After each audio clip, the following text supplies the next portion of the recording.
this is the brand new N6 Pro from CarPlay Motorcycle, CPMC. This has dual dash cams, including a 2K front camera. Here's the main unit. We do have a sunscreen around it, got a protective film on, and a nice deep black screen with the typical about half-inch bezels that I can see all the way around. And then the USB and SD card connections under here, which has, interestingly, 3 tiny little Phillips screws. Built-in mic on the bottom, quick release pads, and a rubber gasket around them here on the back. And no buttons on the front, sides, or top. Got our 2 cams, quick release bracket with the breakout pigtail, and parts for the mount itself. We do have a standard 1-inch ball, extension cord for the power, bar mount, and bracket for the ball mount itself. Tire pressure sensors, standard type coming out of these factories these days, nothing unusual there. We will measure these on the bench as well and see how the batteries are shipped. Basic instruction manual, just telling you what I just did.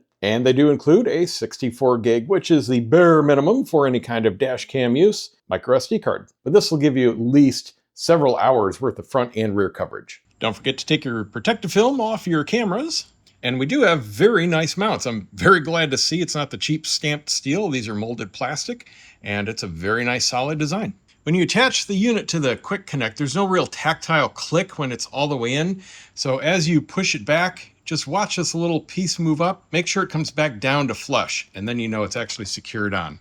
Make sure you really snug down this center screw here in the ball mount piece. It was tight, but it wasn't super tight. And once I got it all assembled, it just had a slight wobble. Other than that, perfect ball mount, bracket, and adapter, rock solid. Perfect choice of materials. We got plastic balls and a metal bracket. Holds like a rock.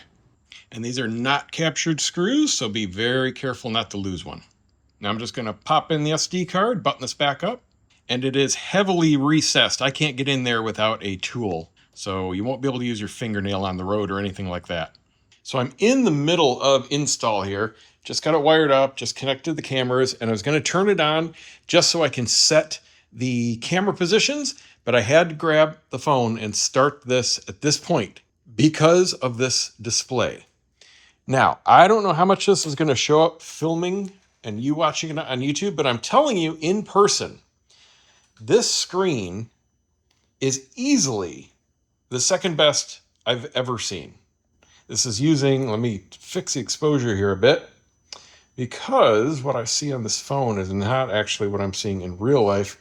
Real life, it's looking like this.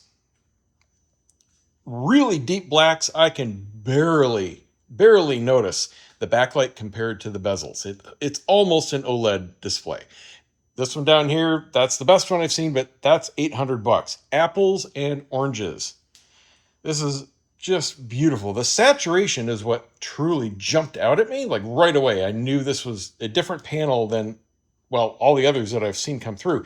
And I've seen now and had dozens of these from all the different factories out here for testing. But the reds, the greens, the blues here, just on this little diagnostic screen, very noticeably a nice step up in quality. So here it's asking me, do I want to format the SD card? Obviously, it's like all the others, you're going to see Chinglish. So yes and no is on or off. I'm going to go ahead and do that. Now I'm going to go ahead and set my camera angles and do all that kind of stuff. And then I'll be back to show you everything in the system. So this is cool. The quick release is also, I'll call it keyed. It's not really a key. This is just going in and flipping a tiny little lever in here. But if you put it in this slot, there's a ton of wiggle room. It's not actually a key slot. But if you just, you can hear the little click. That's all you're doing. Just toggling some little plastic lever somewhere in there. And that's all there is to lock and unlock. And that just prevents the little push pin here from pushing in and releasing. Measuring the delivered batteries here on the tire pressure monitors, they are barely passing. They should work, but 3 is the absolute minimum before they start not working.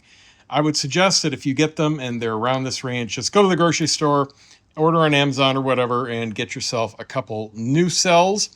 They are CR1632s. All right, got the TPMS sensors attached, and on first boot up here, we've got the abnormal tire pressure detected. Click through to that. Let's set those options. Don't know if we have to pair it yet, or it may automatically pick up after we start going down the road. Well, might as well run through all the settings first in order. So recording time is the length of the clips for the dash cam recordings. Smaller clips mean easier to download in a pinch because you're only downloading 20% of the file if you're doing a 5-minute, for example. So if you are on the side of the road and you need to pull a clip real quick, 1 minute is the way to go. However, if you're thinking about using this for editing or anything like that, you want to use the larger clips because then you have a lot less files to deal with. Totally personal preference, depending on exactly what you want to be using this for. Audio recording, it's yes or no if you want to use the mic. This is if you want to mirror the rear camera or not. Auxiliary button, maybe it's optional, not sure. I don't have one here with this kit though. Screensaver, this is I guess if you want to blank the screen. I'll set it for 1 minute and just see what happens. And yep, that's all that is doing, blanking the screen. Turn that back off. Brightness, auto brightness, we went through that. So let's see what's in tire pressure. I like PSI. There we go. All right, so the front is registering, back is not. They were both right in that critical range. So if it doesn't pick up going down the road later, I'm just going to chalk it up to the battery. You can set your high and low alarms here for the pressure. I don't see a temperature reading, so it looks like this version just does pressure. 29 and 50, that's a good enough range for this bike. Split screen mode is for your Android Auto and CarPlay if you want it to be a full screen display on one particular app, or the split screen version. This is big enough where, you know what, you could go either way. If your eyesight is really good, give split screen a try. Time settings should be just manual settings, but once you connect your Android Auto or CarPlay, that will set everything automatically, so no need to do that. Language is obviously English. GPS, I want it in miles per hour, and the GPS is built in here, no external dongle.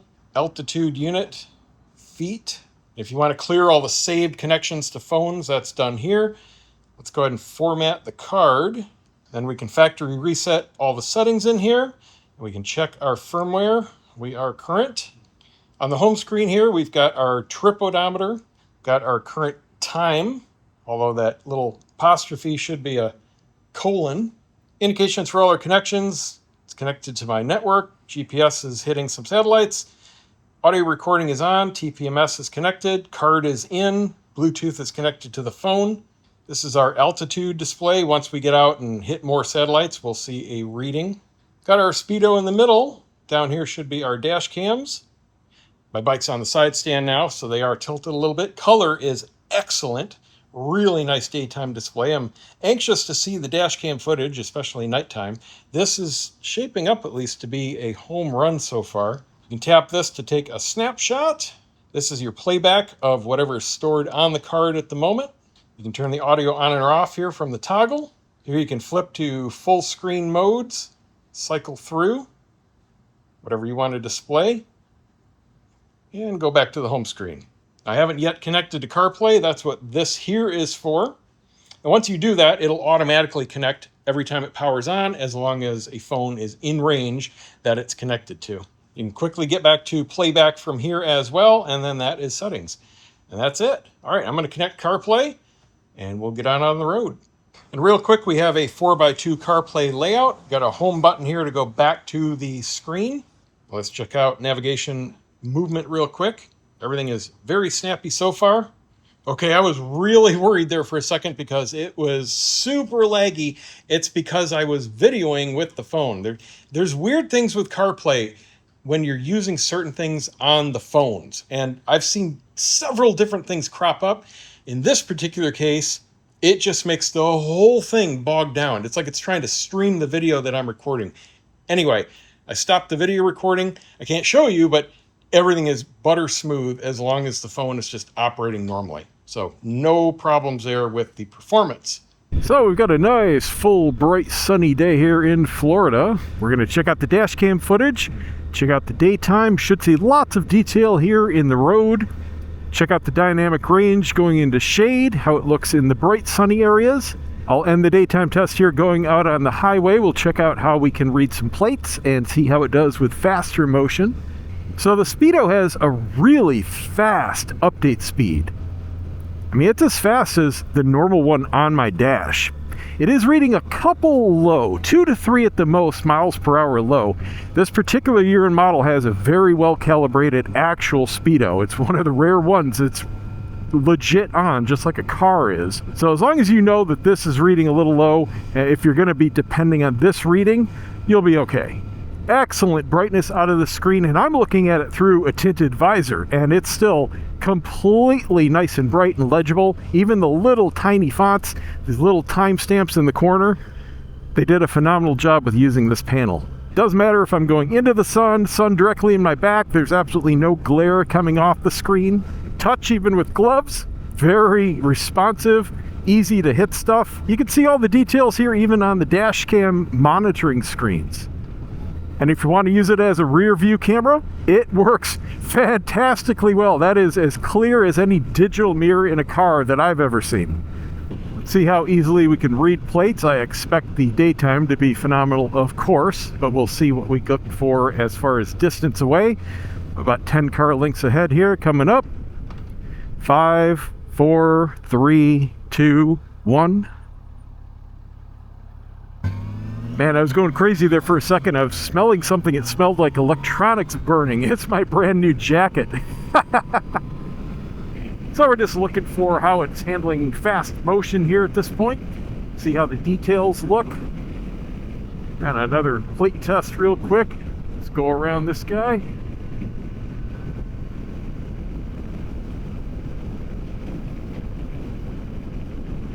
So now I'll come back after nightfall and we'll wrap it up with the nighttime test.